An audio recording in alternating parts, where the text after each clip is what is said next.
All right, in this video we are going to discuss if you're able to connect a Apple HomePod Mini, and of course it doesn't matter what model that you have, and able to connect it to Wi-Fi without owning an Apple product like a MacBook or an iPhone. And the short answer is no, you're not able to do it. But remember, you can get cheap MacBook devices and iPhones, just get an older version, and that way you'll be able to get it connected to Wi-Fi. If you're not an Apple user, just go on eBay and buy a used one. And like I said, you can get an old iPhone for very cheaply.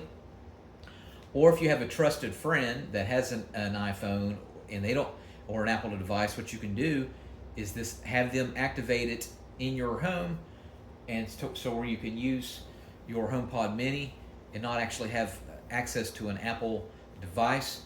However, there's going to be situations where it's going to reset and that you're going to need that Apple device again. So I would just say that try to just buy a used one. All right? Thank you so much for watching. Make sure you subscribe.